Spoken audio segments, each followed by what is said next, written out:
चौड़ाई 40 मीटर। एक आयताकार भूखंड की लंबाई तथा चौड़ाई कितनी है? 40 और 30। ये 40 मीटर है और चौड़ाई कितनी है? 30 मीटर। 30 मीटर। भूखंड का क्षेत्रफल तथा इसके भूखंड की लंबाई क्या है? देखो आपसे कह रहा है इसका एरिया बताना है, आपको क्या बताना है? एरिया फाइंड करना है और इसका डायगोनल फाइंड करना है विकर्ण, ठीक है। तो आपको पता है, देखना जरा, एरिया क्या होता है?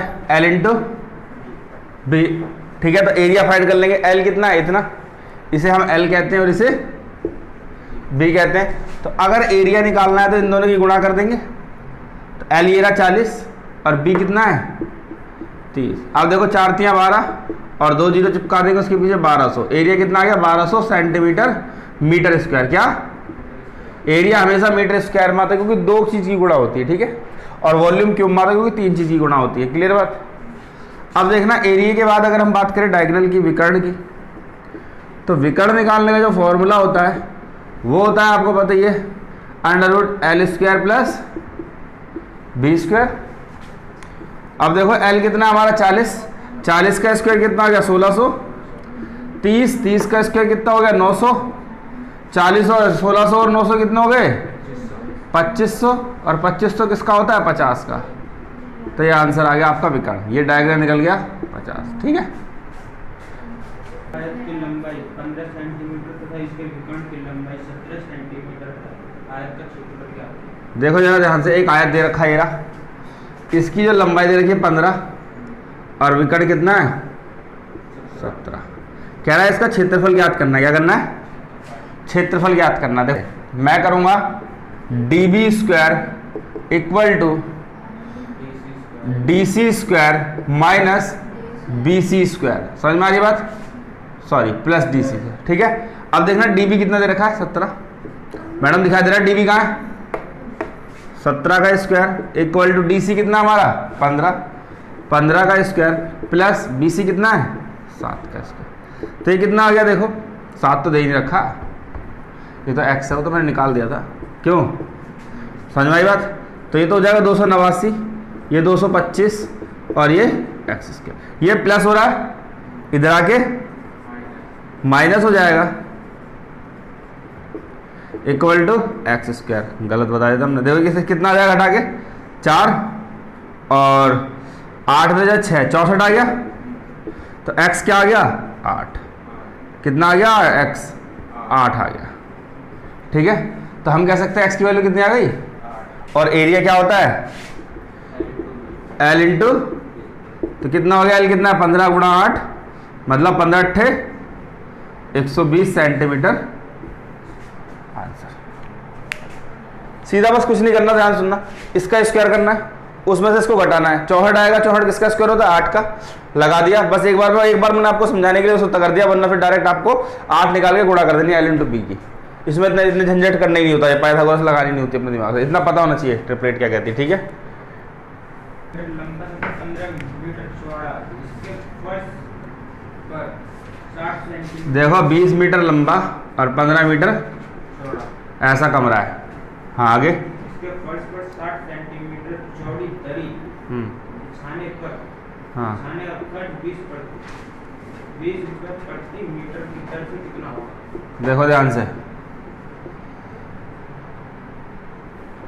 सुनना मेरी बात। क्या सवाल है? ये कमरे की लंबाई और चौड़ाई दे दी आपको। क्या दे दी? लंबाई और।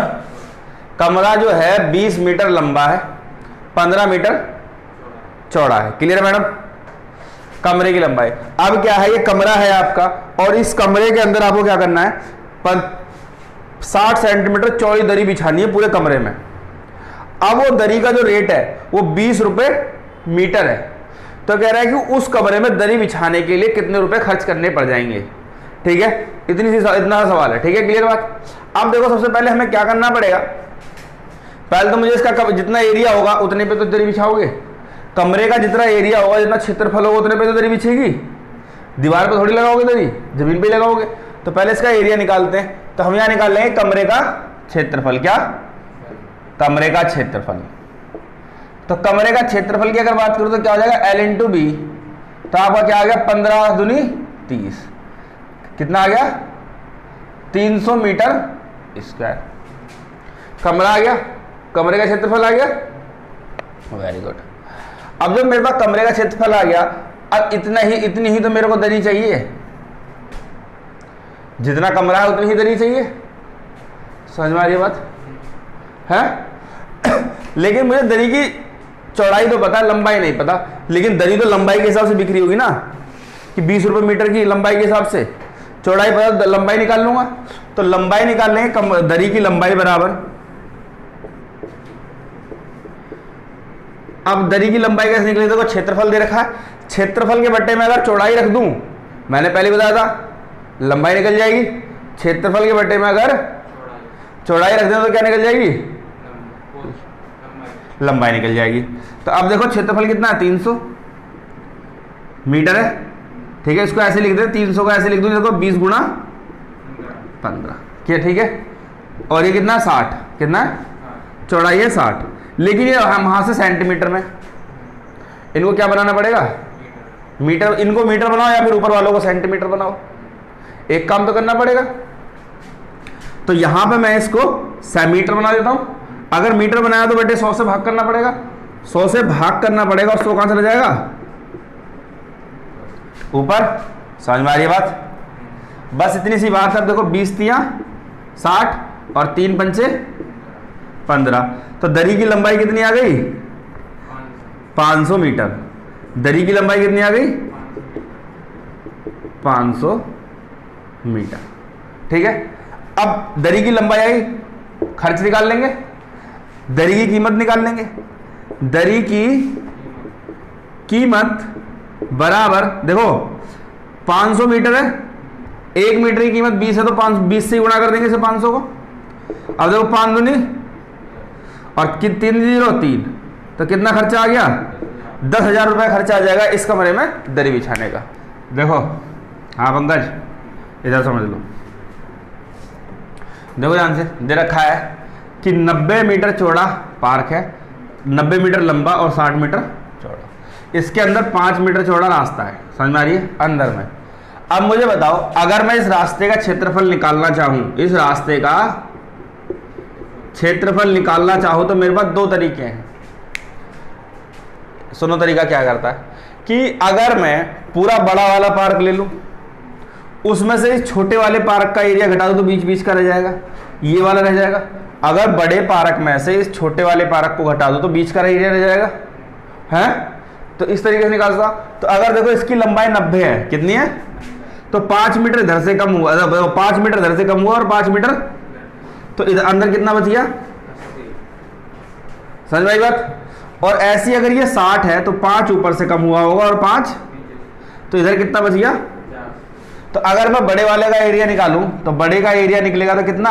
L इंटू बी, क्या निकलेगा? 90 गुणा 60, तो कितना आया? 9 6 5400, कितना आ गया?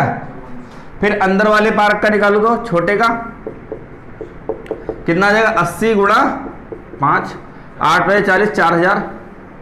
अब घटा दूं रास्ते का क्षेत्रफल निकालने के लिए, रास्ते का क्या हो जाएगा? बड़े वाले में से छोटे वाले को घटा देना है, कितना आ गया? 1400, ठीक है। अब बोल रहा था कि प्रति मीटर का खर्चा क्या? रास्ते का क्षेत्रफल आ गया, रास्ते का क्षेत्रफल आ गया। अगर मेरे को खर्चा निकालना है, कितना खर्चा आएगा, कितना रुपए पर मीटर के हिसाब से? 15 रुपए के हिसाब से वर्ग मीटर। कितना वर्ग मीटर निकला हमारे पास? 1400 वर्ग मीटर। देखो 1400 वर्ग मीटर है, और 1 वर्ग मीटर का खर्चा कितना है? 15 रुपए। आप मुझे बताओ, 15 रुपए की दो चॉकलेट है, 15 रुपए की 1 चॉकलेट है, तो 4 चॉकलेट कितने की आएंगी? 1 है, तो 4 कितने की हो गई? 60 की। इसी तरीके से 1400 का 15 का 1 वर्ग मीटर, तो 14 कितने की हो जाएंगी? 1400 से मल्टीप्लाई कर देंगे तो आ जाएगा आपका, देखो 0 0, 15 चौके 60 की 0, 15 कम 15 6 21,000 रुपए का खर्चा आ जाएगा। क्लियर बात? तो एक ये तरीका है क्या? किसका? हाँ, देखो एक वर्ग है, उसका क्षेत्रफल हमें ज्ञात करना है, इसका डायगोनल हमें दे रखा है कितना? 6 दे रखा है। हमें क्षेत्रफल ज्ञात करना है। मैंने आपको बताया था स्क्वायर का क्षेत्रफल निकालने का फॉर्मूला बताया था फॉर्मूला नंबर 2 1/2 डी स्क्वायर, याद है? 1/2 डी मतलब क्या होता है? डायगोनल। तो क्या आ गया आंसर? 1/2 गुणा 6 गुणा कितना आ गया? 18, 6 18 मीटर स्क्वायर। खत्म। समझ में आ गई बात?